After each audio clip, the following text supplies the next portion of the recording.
रहीम अस्सलाम वालेकुम स्टूडेंट्स।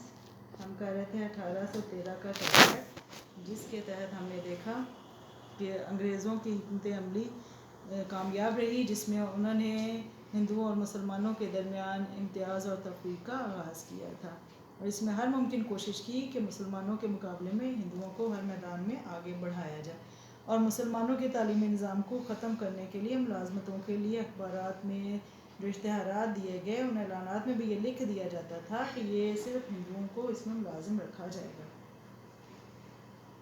तालीमी नुक्ता नज़र से ये दौर सर चार्ल्स वुड्स के 1854 के डिस्पैच के मुनाज़े पर अपने इख्तिताम को पहुँचता है, और इस डिस्पैच ने तालीम के मकासद को कानूनी शक्ल दी। 1813 से 1854 तक के दौर के अहम तालीमी वाक़यात के हवाले से हम उसका खुलासा देख लेते हैं। उसमें 1815 में सरकारी सतह पर बम्बई एजुकेशन सोसाइटी कायम की गई। 1816 में अंग्रेज़ घड़ीसाज डेविड हियर की कोशिश से विद्यालय कॉलेज कलकत्ता तालीमी इदारा कायम किया गया। 1816 में ये एक स्कूल था, जिसको 1819 में कॉलेज बना दिया गया, और ये हिंदुस्तान का पहला गवर्नमेंट कॉलेज था, और यहाँ पे जरिया तदरीस भी अंग्रेज़ी को ही मुकर्रर किया गया। 1823 में आगरा कॉलेज कायम हुआ। इसका मकसद हिंदी ज़ुबान को फ़रोग़ देना था। 1823 में तालीमी आमा कमेटी कायम हुई। फिर 1824 में एक संस्कृत कॉलेज कलकत्ता में कायम किया गया। 1824 में ही नवाब एतमादुद्दौला की इमदाद से दिल्ली में मदरसा कायम हुआ था। गवर्नर जनरल लॉर्ड बैटिंग ने भी 1828 में मदरसों के औकाफ को ज़ब्त करने का हुक्म दे दिया।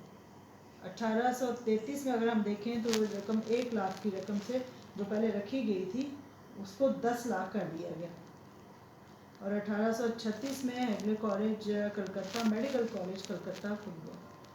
1837 में सुप्रीम कोर्ट कलकत्ता की दफ्तरी ज़ुबान उर्दू मुकर्रर की गई।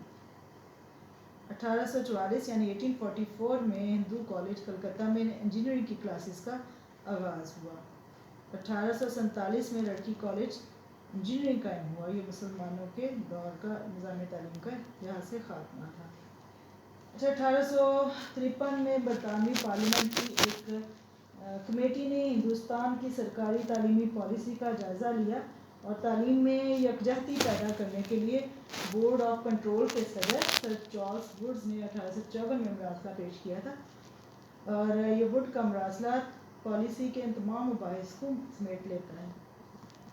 अच्छा, ये हरफ आखिर की हैसियत भी रखता है, इसलिए मौरखीन इसे Magna carta of English education in India कहते हैं।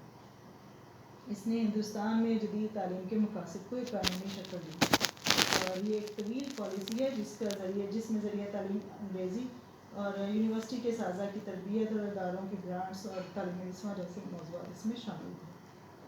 बुश डिस्पैच में संस्कृत और अरबी की तालीम की मुखालफत हमें नज़र आती है, और इसकी असल रूप वही मैकाले का नज़रिया है, जिसमें मगरबी इल्म व अदब की बालादस्ती का तसव्वुर पाया जाता है। मैकाले की तरह इस डिस्पैच में भी मशरक़ी इल्म व अदब को गलतियों का मरक़ा करार दिया गया, और मकामी ज़बानों को अंग्रेज़ी के साथ साथ ज़रिया तालीम बनाने की हमायत तो की गई, लेकिन इनको कहा गया कि ये जदीद इल्म के मुकाबले में ये तर्जुमे और तदरीस के लिए नाअहल हैं। अच्छा, ये वो ज़माना था जब बरसगीर में ईस्ट इंडिया कंपनी ख़त्म कर दी गई, और हुकूमत बरतानिया बराह रास्त तौर पर हिंदुस्तान पर हुक्मरानी कर रही। बरसगीर के हिंदुओं ने खुद को बरतानवी हुक्मरानों के साथ खुली तौर पर हम कर लिया था। वो मुसलमानों को फौकियत हासिल करने के लिए किसी मौके को हाथ से जाने नहीं देते, और दूसरी तरफ बरतानवी हुकूमत की भी ये पूरी कोशिश थी कि मुसलमानों को इतना दबा दिया जाए कि वो फिर कभी ना उठ सकें। गोया तालीमी नुक्ता नज़र से अगर देखा जाए तो ये ज़माना वुड्स डिस्पैच को जामा पहनाने का ज़माना है।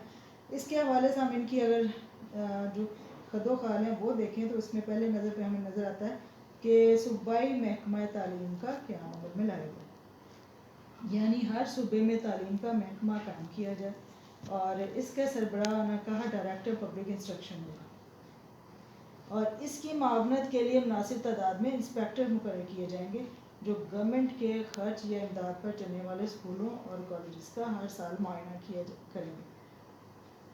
پھر اس کے بعد ہمیں نظر آتا ہے محکمہ تعلیم اور صوبوں کی تعلیمی ترقی کے لحاظ سے کہ محکمہ تعلیم صوبوں کی تعلیمی ترقی کے لیے ضروری اقدامات کے سلسلے میں سالانہ رپورٹیں تیار کرے گا اور تعلیمی اعداد و شمار پیش کرے گا۔ لندن یونیورسٹی کی طرز پر بھی ملک میں یونیورسٹیاں قائم کرنے کی سفارش کی گئی اور 1857 میں بمبئی، کلکتہ اور مدراس میں یونیورسٹیاں قائم ہوئیں۔ اسی طرح سے پنجاب یونیورسٹی جو کہ 1882 میں لاہور میں قائم ہوئی۔ شروع میں یونیورسٹیوں میں صرف امتحانات لینے والے ادارے تھے، یہ بعد ازاں ان کو تدریسی درجہ دے دیا گیا۔ پھر گرانٹس اینڈ ایڈ کا اعلان کیا گیا۔ گرانٹس اینڈ ایڈ کا نظام رائج کیا جائے گا تاکہ حکومت کے علاوہ دوسری ایجنسیاں بھی انگریزی تعلیم پھیلانے میں اہم کردار ادا کریں۔ اچھا، ان کے لیے کہا گیا کہ گرانٹ صرف ان اداروں کو ملے گی جن میں سیکولر تعلیم دی جائے گی، انگریزی ذریعہ تعلیم ہوگی، انسپیکٹر کو معائنہ کرنے کی اجازت ہوگی اور گرانٹ کی مقرر کردہ شرائط پوری کی جائیں گی۔ انگلستان میں قائم تربیت اساتذہ کے اداروں کی طرز پر برصغیر میں اساتذہ کی تربیت کے لیے ادارے قائم کیے جائیں گے اور زیر تربیت اساتذہ کو تعلیم کے لیے وظائف دیے جائیں گے۔ قانون، طب اور انجینئرنگ کے شعبوں میں بھی تربیت کا اہتمام کیا جائے گا۔ تعلیم نسواں کو یکساں اہمیت اور سرپرستی دی جائے گی۔ سرکاری اداروں میں مذہبی تعلیم نہیں دی جائے گی۔ یونیورسٹیوں کے قیام سے ہندوستان میں مغربی طرز تعلیم کا نظام قائم ہو گیا اور پرائمری، ثانوی اور اعلیٰ تعلیم کے درمیان ایک تدریجی ربط پیدا کرنے کی کوشش کی گئی۔ اس کا فائدہ یہ ہوا کہ پورا نظام مربوط ہو گیا، لیکن یہ سب سے بڑا نقصان یہ ہوا کہ ثانوی تعلیم طالب علم کو آئندہ زندگی کے لیے تیار کرنے کی بجائے یونیورسٹیوں میں داخلہ کا ذریعہ بن کر رہ گئی۔ اس طرح پورے نظام تعلیم کو ملک کے لیے حالات و ضروریات سے کاٹ کر رکھ دیا گیا۔